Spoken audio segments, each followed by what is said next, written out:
Marcos, capítulo número 1.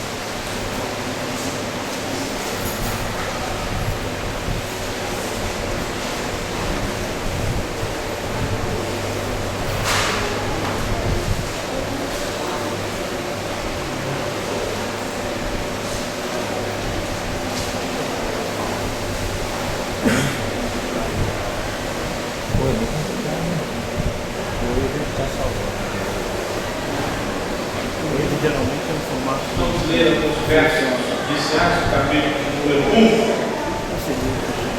Mas,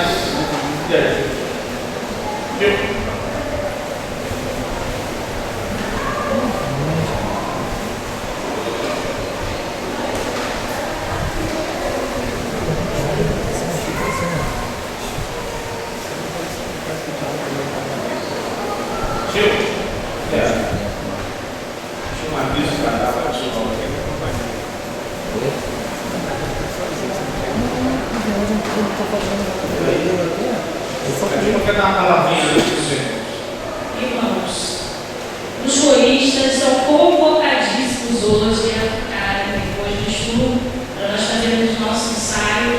Teremos a grande celebração de Páscoa no domingo que vem, à noite, como o pastor tem anunciado. Teremos conferência desde a sexta-feira e no domingo para fechar, teremos celebração com crianças, com peça, o pessoal da dança e o coro da nossa igreja também.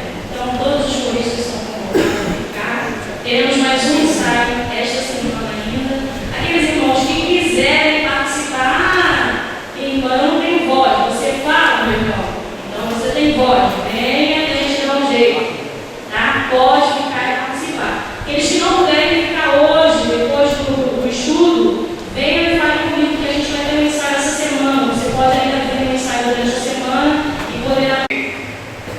Diz assim o texto de Marcos, capítulo 1, verso de número 1. Princípio do Evangelho de Jesus Cristo, Filho de Deus, conforme está escrito no profeta Isaías: Eu estou enviando à tua frente meu mensageiro, que preparará teu caminho. Vós que clama no deserto, preparai o caminho do Senhor e endireitai as suas veredas. Assim apareceu João Batista no deserto, pregando o batismo de arrependimento para perdão dos pecados. Todos os da terra da Judéia e todos os moradores de Jerusalém dirigiam-se a ele e eram batizados por ele no Rio Jordão, confessando seus pecados. João usava roupas de pelos de camelo e um cinto de couro, comia gafanhotos e mel silvestre, e pregava dizendo: Depois de mim vem aquele que é mais poderoso do que eu, de quem eu não sou digno de, inclinando-me, desatar as correias das sandálias. Eu vos batizo com água, ele, porém, vos batizará com o Espírito Santo. A revista do trimestre, ela irá tratar sobre o Evangelho de Marcos, tá bom? O Evangelho de Marcos, acreditam-se os estudiosos terem sido o primeiro Evangelho a ser escrito. Ou seja, Marcos foi o primeiro Evangelho a ser escrito. Se os irmãos pegarem os chamados evangelhos sinóticos, ou seja, sinóticos quer dizer idênticos, iguais, Mateus e Lucas, que são os outros bem parecidos, os irmãos vão ver que tem Marcos, tem em Mateus e tem em Lucas. E o evangelho de Marcos é o evangelho de forma mais objetiva, de forma mais direta dentre todos os outros evangelhos. Marcos é bem objetivo, bem direto. Marcos, acreditam-se os estudiosos, que foi escrito pelo chamado João Marcos. João Marcos, que fora discípulo do apóstolo Pedro, que a tradição da igreja diz que esse rapaz Aquele mesmo João Marcos que viajou com o apóstolo Paulo e com Silas na primeira viagem missionária, né, Barnabé, na verdade, e eles se desentenderam, e Barnabé foi para um lado com ele, e Silas foi para o outro lado com Paulo, né? Esse João Marcos foi o escritor desse evangelho. Por que ele escreveu esse evangelho? O tempo estava passando, Jesus já havia assunto aos céus, e a igreja precisava de um balizador da sua fé, né? Por exemplo, os apóstolos começaram a morrer, né? Isso, a gente vê isso ainda no livro de Atos dos Apóstolos. Tiago perde sua vida logo de início. Na história da igreja já aparece ele como um dos primeiros mártires da história da igreja. Então os apóstolos começam a morrer, um por um. Pedro, todos, sobrando somente o apóstolo João. A igreja começa a ser atacada por muitas heresias. Muitas pessoas começam a se dizer mestres e começam a introduzir ensinos que não eram devidos aos ensinos de Jesus.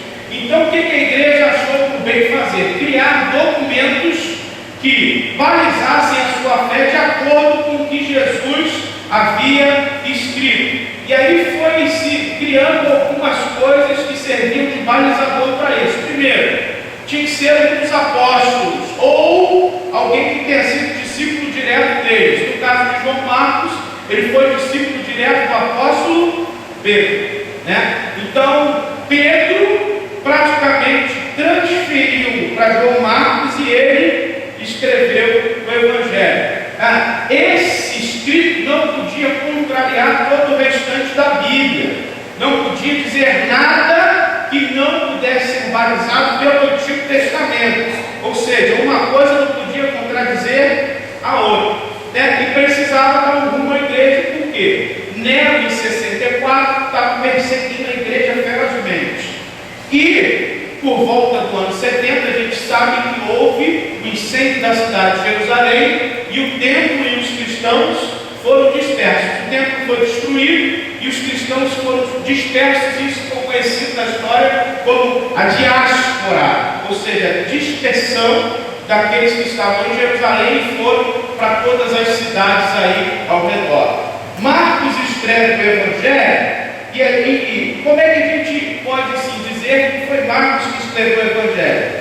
Não existe internamente na Bíblia nenhum texto que diga que foi Marcos que escreveu, tá? Mas a história da igreja comprova que foi Marcos que escreveu. Por exemplo, um discípulo direto de João, o discípulo amado, Papias, no primeiro século da história da igreja, ele vai escrever um documento dizendo que foi Marcos o autor desse texto. Então, documentos históricos, evidências históricas, dão a Marcos a autoria desse texto.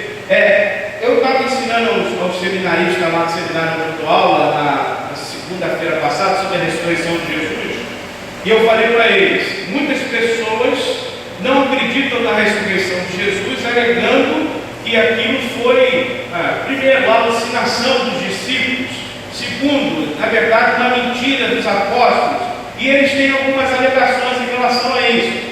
E quando nós estudamos história, não adianta se levantar teses contra alguma coisa. O que deve se ter é evidências.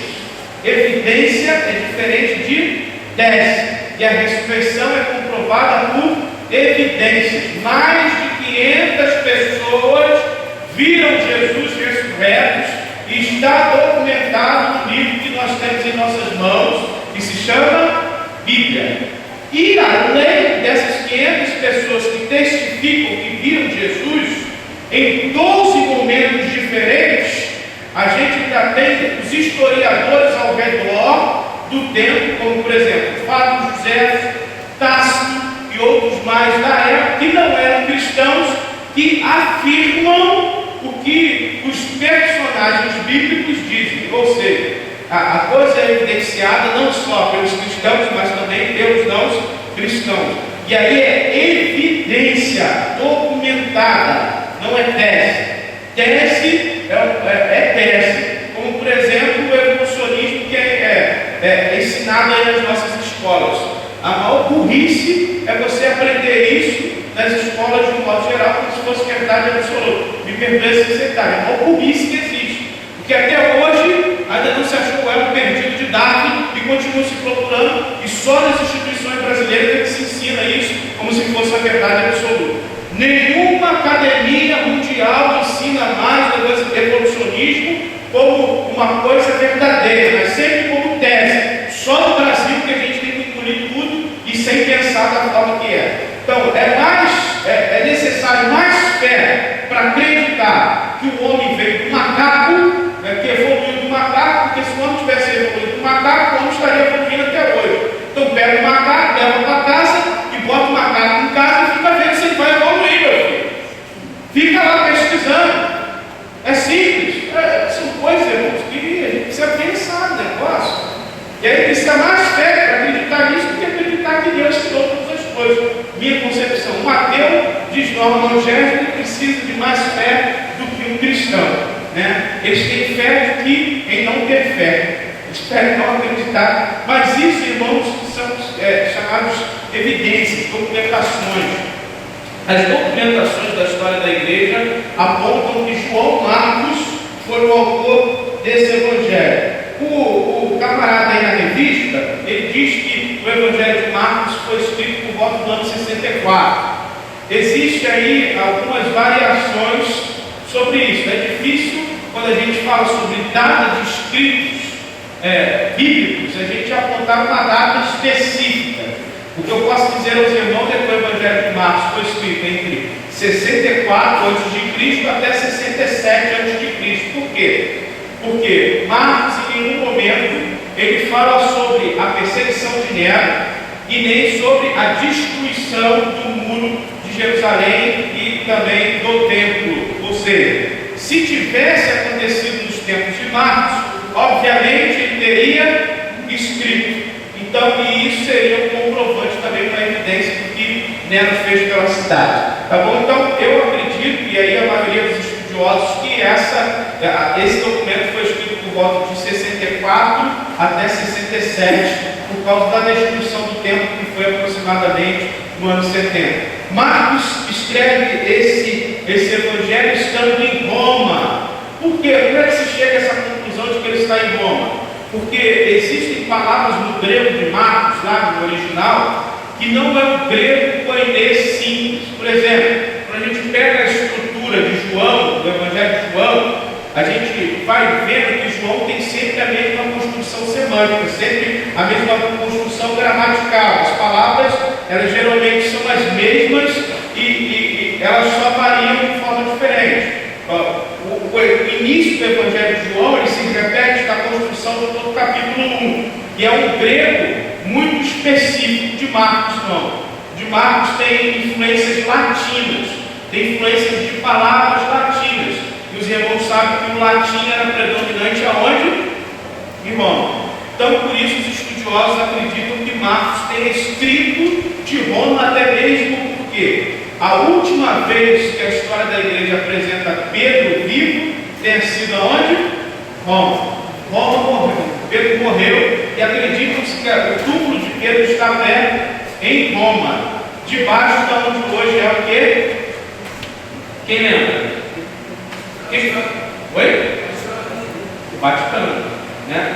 Na praça de São Pedro, né? Debaixo da igreja lá tem túmulos que eles chamam de os túmulos dos pais, né? Os papas são enterrados lá, e como eles acreditam que Pedro tenha sido o primeiro papa, Pedro também está lá junto com Paulo.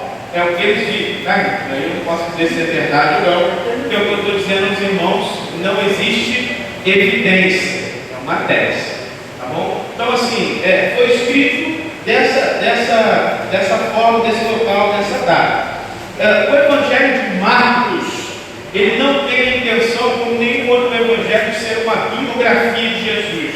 Eu já vi muitos pastores erroneamente falando que os evangelhos são biografias de Jesus. Isso é uma incoerência. O que é uma biografia? A biografia, ela descreve todo o ser da pessoa, onde a pessoa nasceu, a cor dos cabelos, a cor dos olhos, a altura, os gostos pessoais da pessoa. Quando você pega os evangelhos, você sabe como é que era a aparência física de Jesus? Você sabe qual era a cor dos olhos de Jesus? Você sabe o que Jesus gostava de comer? Você não sabe, então não é uma biografia. Os evangelhos não foram escritos para serem uma biografia de Jesus, mas foram escritos para de fato comprovar de que Jesus era o Cristo, o Messias esperado. É bem prova disso que o capítulo 1 logo começa dizendo que a profecia acerca de João, que seria aquele que endireitaria o caminho, que seria o profeta que ensinaria o caminho do Senhor, se cumpriu em João Batista. E aqui existem alguns elementos muito interessantes que eu vou falar, porque cabe a gente explanar esse capítulo 1. João Batista nasceu de uma mulher que era estéril. Lembra disso? Isabel era estéril. E aí Deus opera um milagre e João pode então nascer do ventre de Isabel. Os irmãos sabem que Maria e Isabel eram da tribo de quem? Levi. Lembraram? Isabel e também o seu esposo Zacarias. Não é isso? Zacarias era um sacerdote, trabalhava no templo, com as coisas do templo. Zacarias, em um momento, ele entra no templo e ele vê um anjo no templo. E o anjo diz que a esposa dele vai ficar grávida. Ele fica extremamente assustado com aquilo, porque a Bíblia diz que Deus não estava mais no templo. Deus havia saído do templo e havia ido para o deserto. João Batista era a voz do que clama no deserto. João Batista não é a voz que clama no deserto. A diferença gramatical faz aí a separação tremenda. João Batista é a voz do que clama e não a voz que clama. Eu já vi muitas pessoas que vêm falando isso. A voz que clama no deserto. João Batista não era a voz. A voz era a voz de Deus. Deus estava no deserto se utilizando da pessoa de João para proclamar arrependimento ao povo. Deus já havia saído do templo, a espiritualidade judaica era vazia, já não havia mais sentido para ela. E aí, quando Zacarias vê o anjo, ele fica assustado, porque qualquer manifestação espiritual havia perdido sentido naquele tempo. E aí ele duvida, e o anjo fala para ele que ele vai ficar o quê? Mudo. Ele fica mudo até que seu filho nasce. Ele era sacerdote e a sua família tinha o direito sacerdotal. Diz lá no Antigo Testamento que só podia ser sacerdote quem fosse da tribo de Levi. Então eles tinham direito sacerdotal, por isso que Jesus pôde ser o leão da tribo de Judá, mas também sumo sacerdote por excelência, porque Maria era da tribo de Levi e José era da tribo de Judá.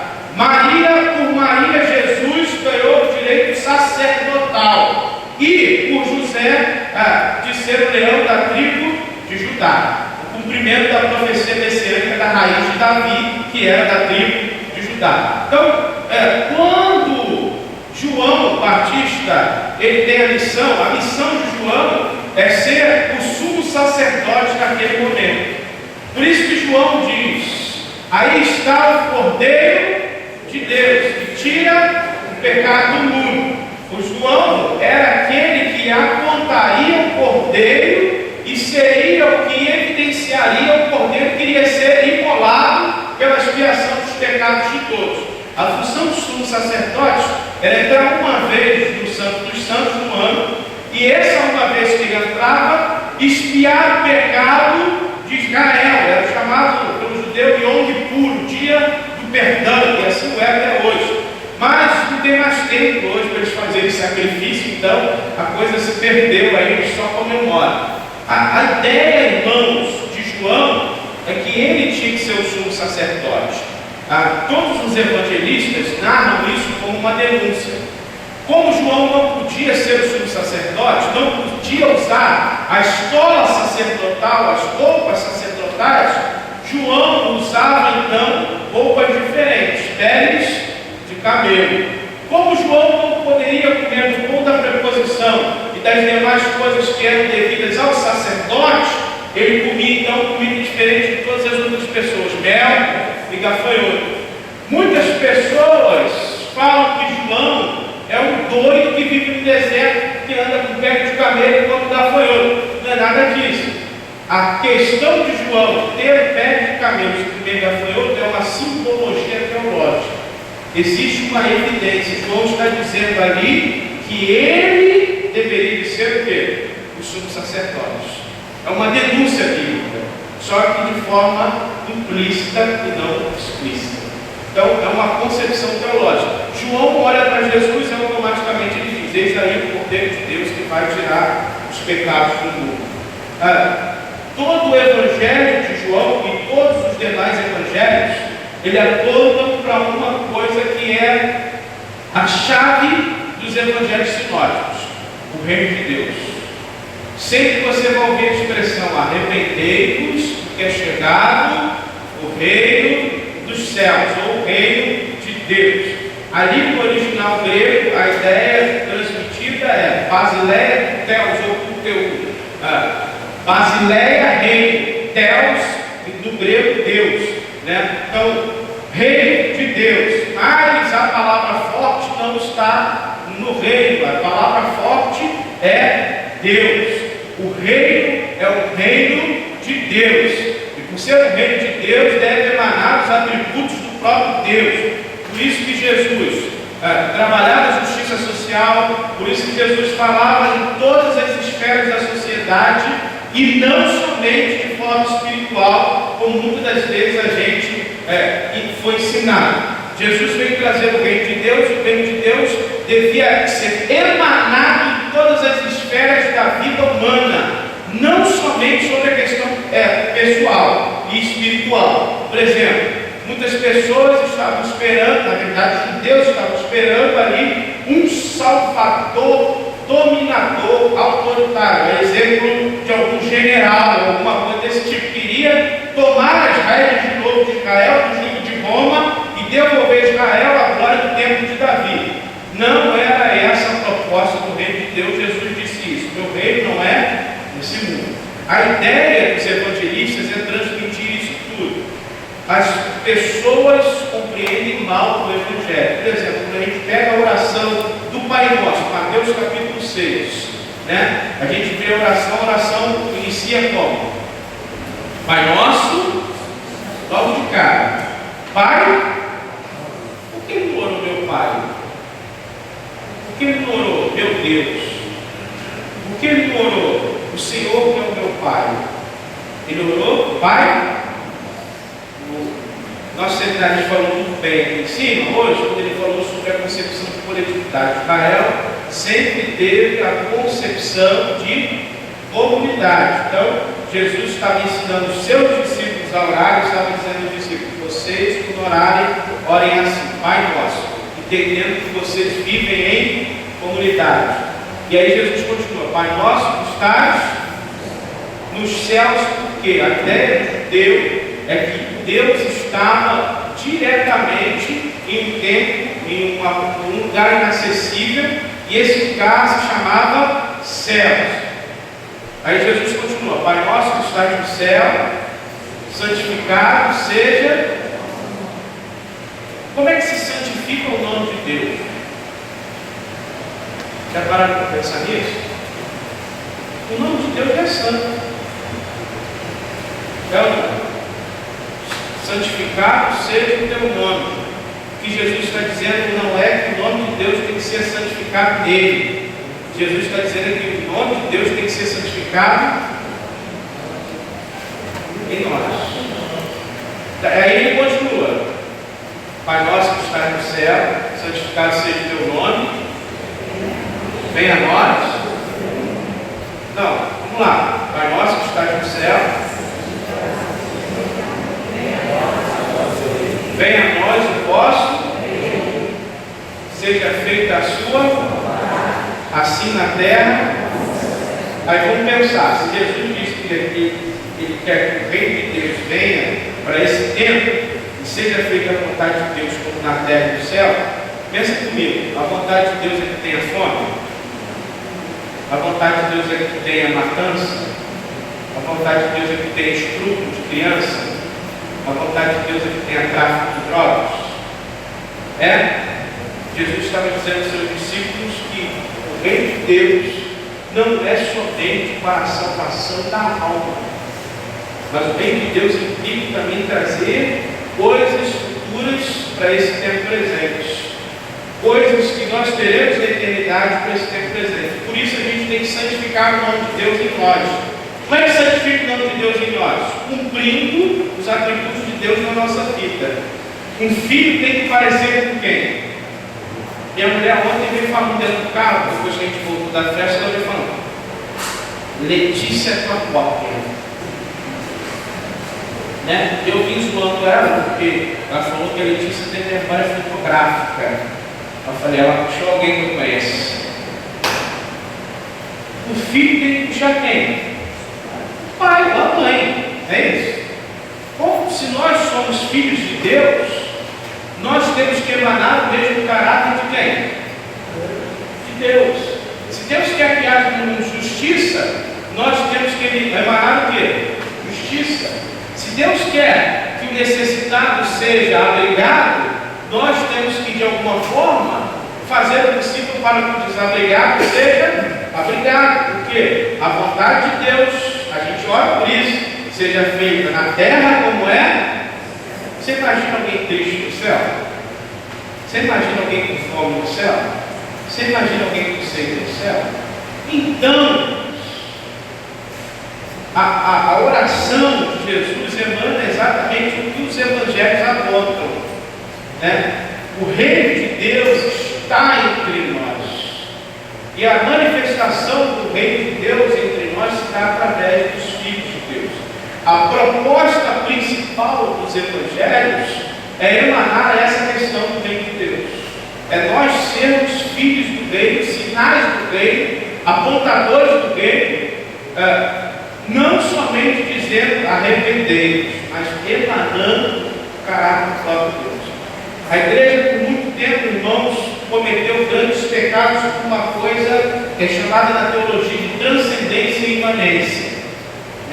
Se a gente pegar o século XVII, século XVIII, século XIX, no início até, a gente vai ver a grande ênfase na transcendência de Deus. E aí são compostos vários hinos que apontam isso. A gente vê céu, lindo céu, céu, lindo céu. A gente vai ver que a maioria dos nossos hinos do cantor cristão e do inário são fruto desse tempo, que só se pensava na transcendência de Deus.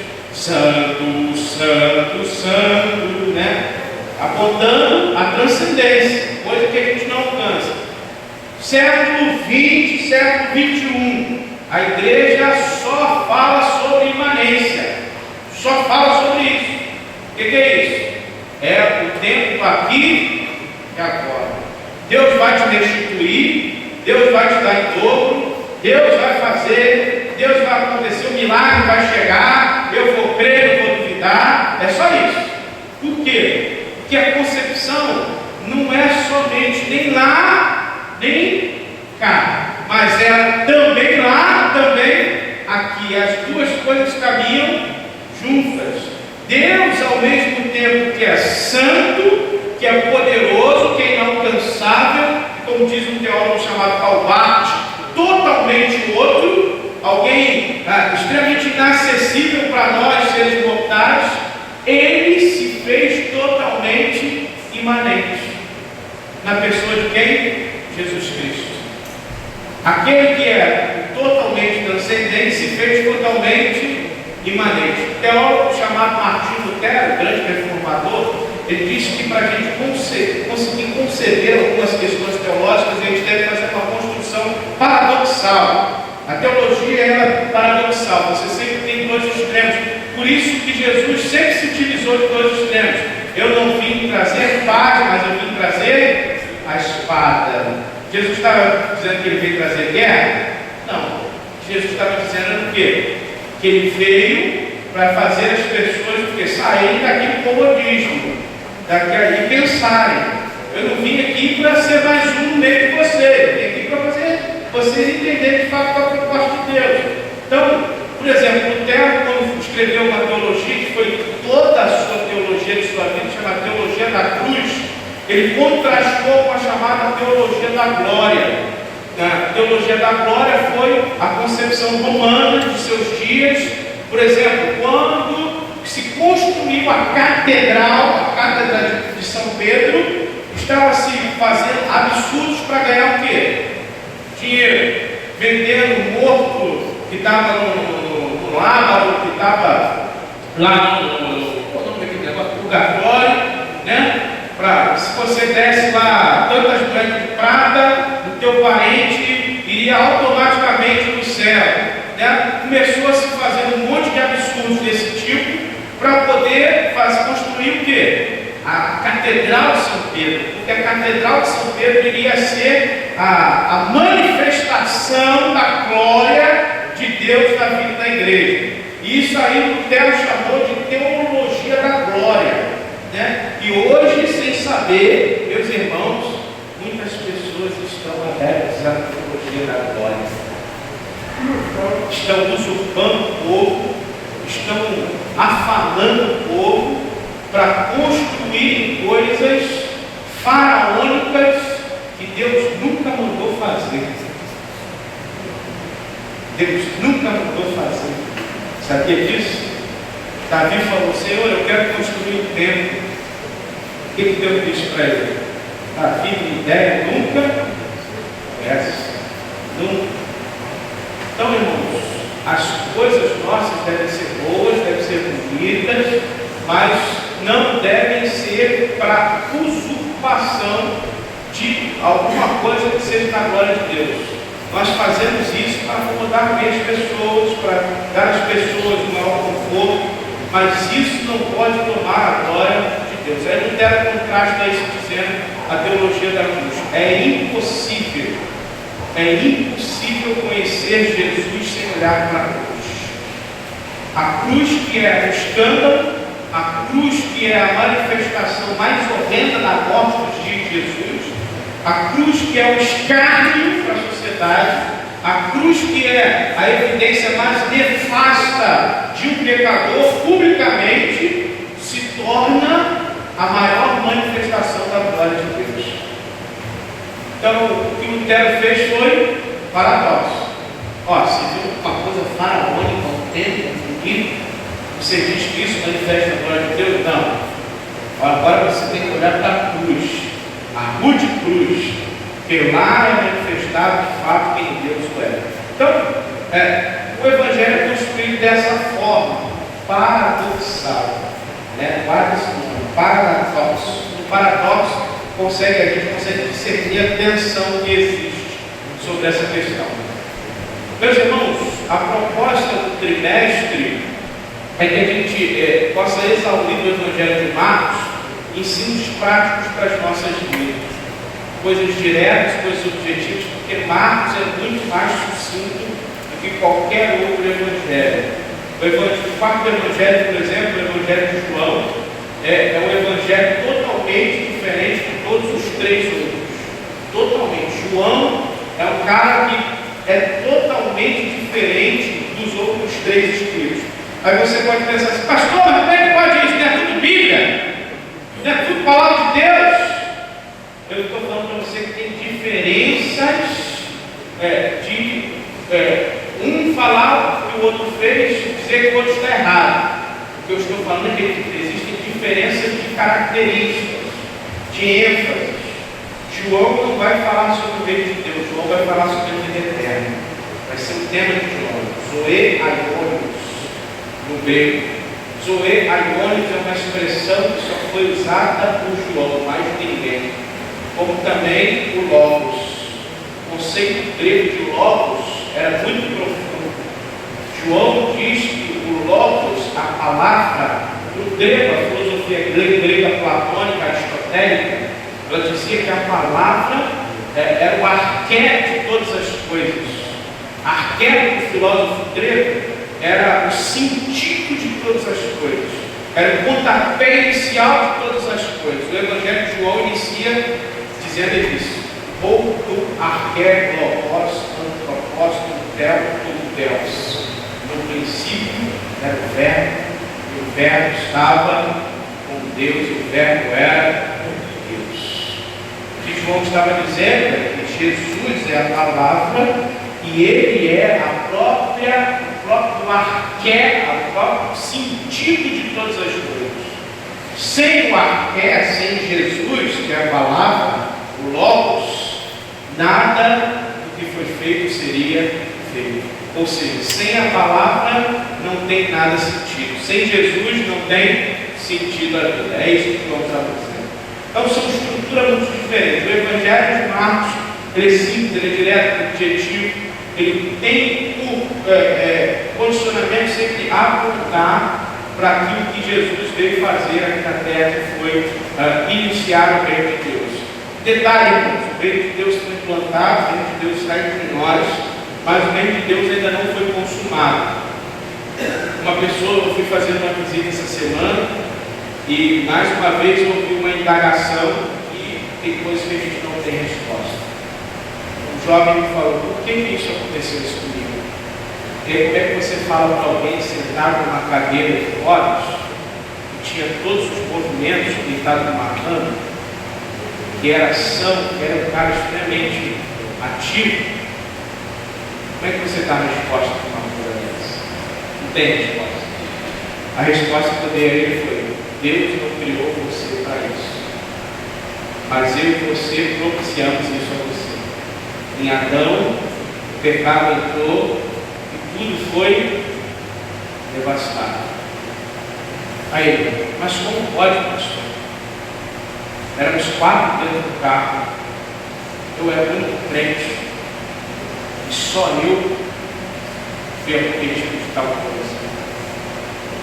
Deus está pesando a mão sobre mim. Eu falei para ele: nunca mais ele fez isso. Se você pensar desse jeito, meu filho, você vai botar sempre Deus como um carrasco.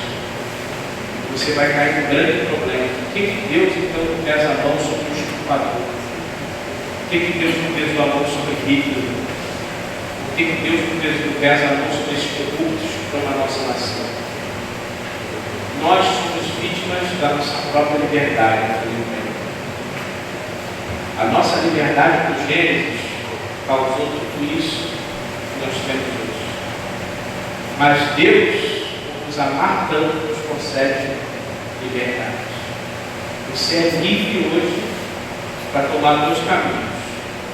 Ou você se afastar totalmente de Deus, se tornar alguém amargo, alguém extremamente corrosivo pelo trauma, pela dor, ou você se agarrar na esperança de que, por mais que um dia você não ande nesse tempo presente, um dia, por Cristo Jesus, nosso Senhor e Salvador, você vai dar tudo de alegria diante do Eterno.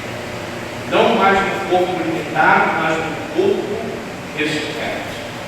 E a tua esperança tem certeza. Então, o Evangelho trouxe o reino está entre nós, mas o reino ainda não foi totalmente instaurado. O reino só estará totalmente instaurado quando Jesus voltar e consumar tudo que estiver consumado. Mas eu e você somos conclamados por Deus a darmos continuidade à manifestação desse reino. O Evangelho implica nisso, a notícia das boas novas. E quais são as boas novas? É chegado o reino de Deus. Arrependam-se, creiam no Senhor Jesus. Amém? É isso. Fala, amém. Você sabe, Deus é